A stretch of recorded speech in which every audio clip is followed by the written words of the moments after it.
Hello दोस्तों, कैसे हैं आज आप लोग। तो मैं आशा करता हूँ आप सब लोग ठीक होंगे। तो चलिए हम स्टार्ट करते हैं। मैं जैक रिव्यूज़। जैसा कि आप जानते हैं, हमारी एक सीरीज़ चल रही है HTML step by step in Hindi. तो मेरी पिछली 2 वीडियो आ चुकी है। अगर आपने अभी तक नहीं देखी है तो ज़रूर देखिए। चलिए हम स्टार्ट करते हैं। आज का टॉपिक बेसिकली होने वाला है एलिमेंट। HTML में एलिमेंट होता क्या है, और बेसिक एलिमेंट क्या होता है, और नेस्टेड एलिमेंट क्या होते हैं, और एलिमेंट्स कितने टाइप के होते हैं। तो इस बारे में हम बात करेंगे। सबसे पहले हम बात कर लेते हैं एलिमेंट्स क्या होता है।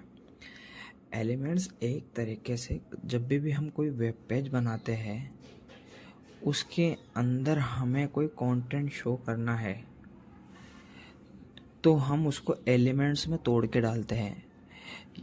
यदि हम पूरा कंटेंट अगर बॉडी में डाल देंगे तो कंटेंट डिफाइन नहीं कर पाएगा कौन सा कंटेंट किसके लिए डाला है। यानी यदि मान लीजिए कि मैंने कोई हेडिंग डाली है और उसके नीचे उसका कंटेंट है, तो ये समझ में आएगा ये हेडिंग है और ये उसका कंटेंट है। लेकिन अगर मैं उसको बॉडी में डाल दूंगा तो सब एक दूसरे से मिक्स हो जाएगा और हम उसमें डिफाइन नहीं कर पाएंगे कि कौन सा एलिमेंट किस लिए। इसलिए हम बॉडी के अंदर एलिमेंट्स बनाते हैं। चलिए हम शुरुआत करते हैं। जैसे कि आप अभी मैंने आपको बताया एलिमेंट्स क्या होते हैं, उसके बाद हम आते हैं बेसिक एलिमेंट्स। बेसिक एलिमेंट्स में जो बेसिक आता है वो सबसे पहले होता है हमारा HTML। जो HTML का स्टार्टिंग और क्लोजिंग होता है, ये भी एक एलिमेंट्स है।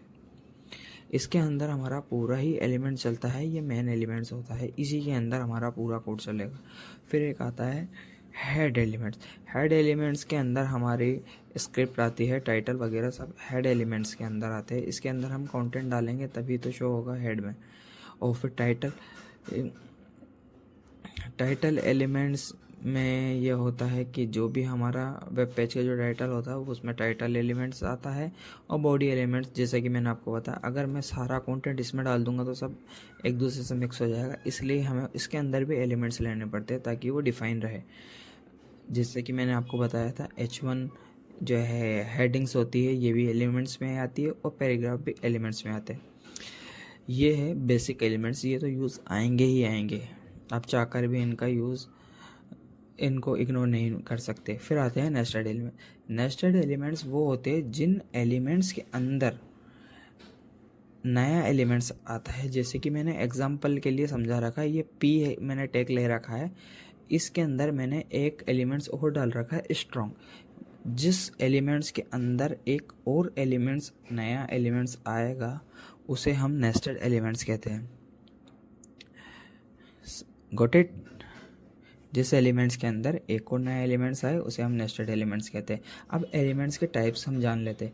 एलिमेंट्स के टाइप बेसिकली 3 टाइप्स के एलिमेंट्स होते हैं। सबसे पहला होता है एम्प्टी एलिमेंट्स, फिर होता है ब्लॉक लेवल एलिमेंट्स, और फिर लास्ट होता है इनलाइन एलिमेंट। एम्प्टी एलिमेंट्स सुनने में ही समझ आ रहा है, जो चीज़ एम्प्टी होती है मतलब खाली रहती है वो एम्प्टी एलिमेंट्स होते हैं। उसके अंदर हमारा बेसिकली आता है BR और HR। BR कोई भी, जैसे नॉर्मली समझ में आ रहा है ब्रेकिंग, ये हमें कोई वर्ड को तोड़ने के लिए या कोई एलिमेंट्स को तोड़ने के लिए हम इस BR का यूज़ लेते हैं। और HR यानी एलिमेंट्स के नीचे अंडरलाइन लगाने के लिए HR का यूज़ लेते हैं। ब्लॉक लेवल एलिमेंट्स, ये जो एलिमेंट्स है ये होते हैं ब्लॉक। मतलब इसका मतलब ये होता है ये हमेशा नई लाइन से शुरू होते हैं, ये 100% विड्थ लेते हैं और ये ब्लॉक लेवल पे रहते हैं। ये मतलब अगर जैसे मेरा ये यहाँ से लेके यहाँ तक की मेरी जगह खाली है, तो अगर मैंने ब्लॉक एलिमेंट्स लिए हैं तो नई लाइन से शुरू होगा और 100% विड्थ लेगा। जैसे कि आप ये देख रहे हो S3 की यहाँ तक की लाइन आ रही है।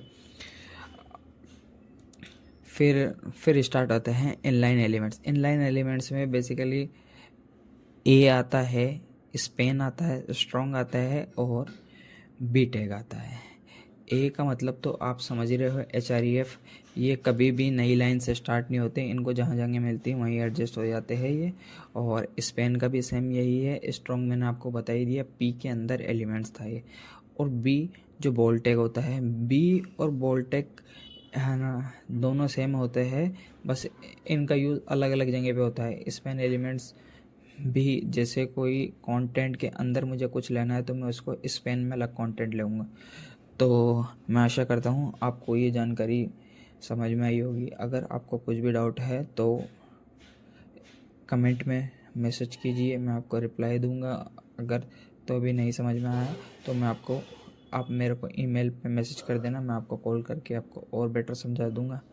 ठीक है, धन्यवाद। अभी के लिए इतना ही।